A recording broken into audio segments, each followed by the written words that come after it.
Graça e paz do nosso Senhor e Salvador Jesus Cristo. Queridos, uma meditação para essa manhã, a palavra de Deus. Olha o que está escrito em João, capítulo 18, versículo 33 e 34.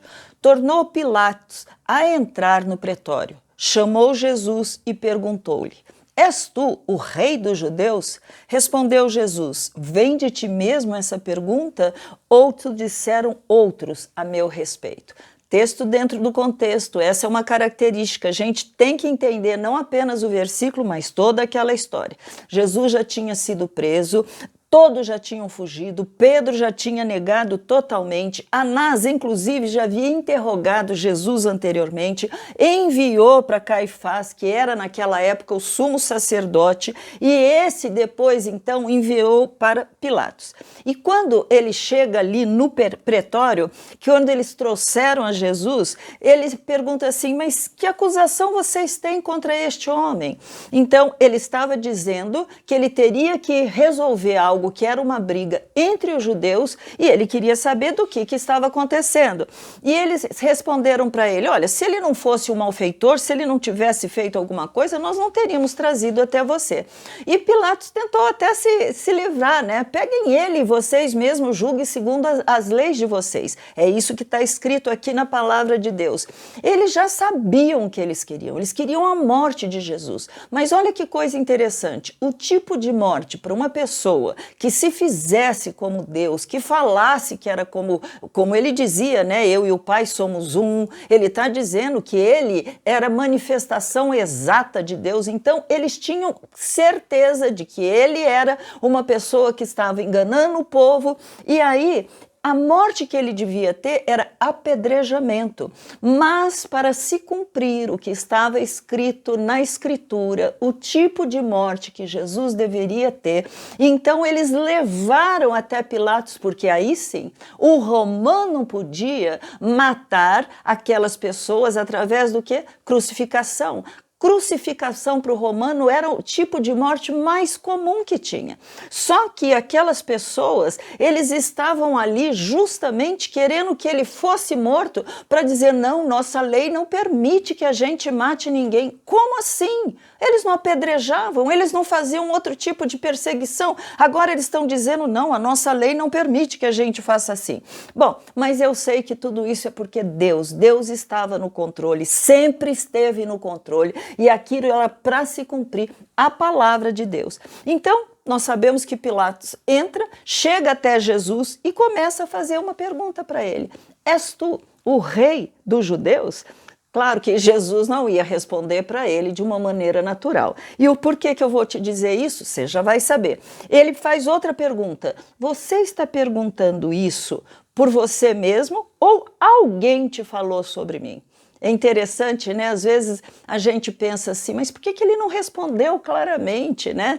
Mas Jesus tinha uma maneira de falar com as pessoas justamente porque aquilo identificava o coração da pessoa, para saber exatamente quem é que estava querendo saber dele no sentido real, quem estava querendo buscar, e não importava, porque Nicodemos foi procurar a Jesus durante a noite, ele era um dos principais, mas ele queria saber quem era Jesus, né?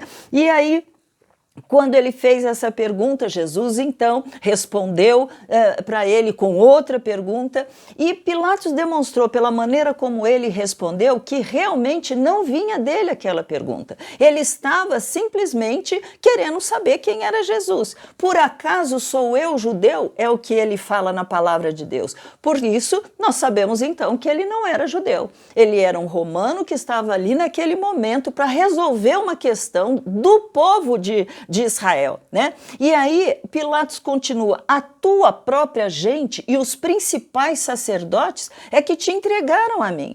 Infelizmente, queridos, não foi ele que queria realmente saber quem era Jesus. A pergunta deixa claro, porque ele fala: que fizeste? Ele nem sabia o que estava acontecendo. Jesus, por 3 anos, estava pregando. As pessoas comentavam sobre isso. Os judeus iam atrás para tentar descobrir. Alguns porque realmente queriam saber quem ele era, se ele era o Messias, o esperado, que eles sempre tiveram. Mas ele está dizendo: o que você fez? Que fizeste, né? E aí, por isso que eu falei, infelizmente. Porque se ele tivesse curiosidade, Deus sim teria feito naquele momento, abriu o coração dele para que a palavra entrasse e ele tivesse a revelação de quem era Jesus. Eu já ouvi a conversão de muitas pessoas, umas tremendas, maravilhosas, pessoas que em lugares menos prováveis perguntam: mas se existe um Deus, mas que eu faço para conhecer a Deus? E Deus vai encaminhando essas pessoas até chegarem em Jesus, o Verbo que se fez carne. E ele mesmo diz: eu sou o caminho, não é um caminho. Nem todos os caminhos nos levam a Deus. Eu sou o caminho, a verdade e a vida. Ninguém vai ao Pai a não ser por mim. E aí, nesses testemunhos, a gente percebe que Deus amou o mundo. Você sabe, decora esse versículo, de tal maneira para que todo aquele que nele crê não pereça, mas tenha vida eterna. A vontade de Deus é a salvação para toda a humanidade. Mas o que Deus vê e nós não é o coração de quem está fazendo essa pergunta, é o coração de quem está realmente buscando, com o interesse de saber: existe Deus? Realmente Jesus é o caminho? A estes, não por curiosidade, mas esses que têm sede de conhecer, vontade, sede e fome da justiça de Deus. Se Pilatos quisesse realmente conhecer, eu tenho convicção que Jesus se revelaria. Ele se revelaria. Você se lembra quando ele está conversando ali naquele poço? Chega uma mulher ao meio-dia, naquele horário, sol quente, muito calor. Ninguém ia num poço.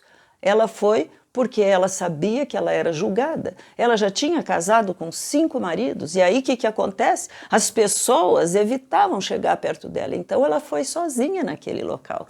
Mas ali ela encontrou Jesus. E por incrível que pareça, para ela ele respondeu: eu sou aquele que fala contigo. Nossa, que coisa maravilhosa, você ter fome e sede de Deus. Aquela mulher falou: eu sei que ele virá, eu sei. Ela estava mostrando o que realmente ela queria. Ela estava mostrando que ela tinha sede de Deus, né? E nós sabemos pela palavra de Deus que há um rio que flui do trono.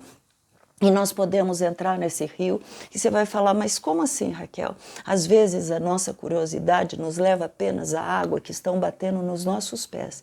Ah, Jesus é Deus, ponto. E aí a pessoa não cresce.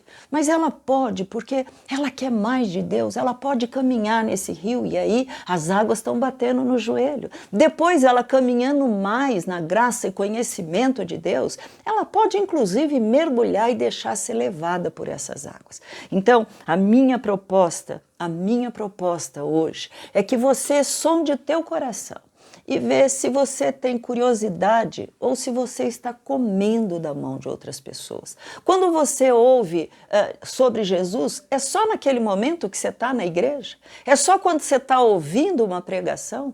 Ou você realmente tem sede e fome de Deus? Você simplesmente come da mão dos pastores? Você simplesmente ouve até mesmo uma pregação pelo rádio, mas sonda o teu coração. Como é que está a tua sede e fome de Deus? Você tem buscado a Deus porque você quer, ou você simplesmente se contenta com o que as pessoas falam? E aí, querido, tem um alerta muito grande, porque nem todos aqueles que estão pregando estão fazendo não só da maneira correta, mas não estão buscando, acima de tudo, a sua própria glória, manando, inclusive sobre a palavra de Deus, manipulando a palavra de Deus. E aí, só aquele que realmente conhece com profundidade vai saber: esse é um homem de Deus, porque está falando segundo o que está escrito. Final dos tempos, espírito de engano, muito apostatarão da fé. Então volta a pergunta ao teu coração: você realmente tem sede e fome? Ou você come da mão do que os outros falam para você? Vem de você essa pergunta? Ou outros te disseram? Foi isso que Jesus falou para Pilatos. E é isso que ele fala para você e para mim. Vamos orar? Pai amado e querido, Senhor, eu oro em nome de Jesus. Senhor, esse maná é teu, o Senhor leva onde o Senhor quiser, o Senhor entra na casa que o Senhor quiser, o Senhor faz como o Senhor quiser. Pai, em nome de Jesus, gera no nosso coração o desejo, a fome mais e mais de Ti. Quem somos nós, Pai, para que o Senhor vá se revelar, vai nos buscar e nesse processo vai nos transformando. Muito, muito, muito obrigado, Pai. Eu oro, Pai, te pedindo, Pai, que o nosso coração queira, arda, Senhor, arda através das palavras que saírem da Tua palavra, da Bíblia Sagrada, Pai. Vem doce Espírito, fala conosco e gera em nós esse desejo de mais comunhão, de ver mais e mais do Senhor, andar com o Senhor e poder falar com o Senhor a cada momento do nosso dia. Eu oro, Pai, em nome de Jesus e abençoo estas vidas que o Senhor levar a Tua palavra. Amém? Fica com Deus, que Deus te abençoe. Bom dia! Você pode acompanhar todo o nosso conteúdo baixando o nosso aplicativo ou seguindo as nossas mídias digitais usando o QR Code. Deus te abençoe!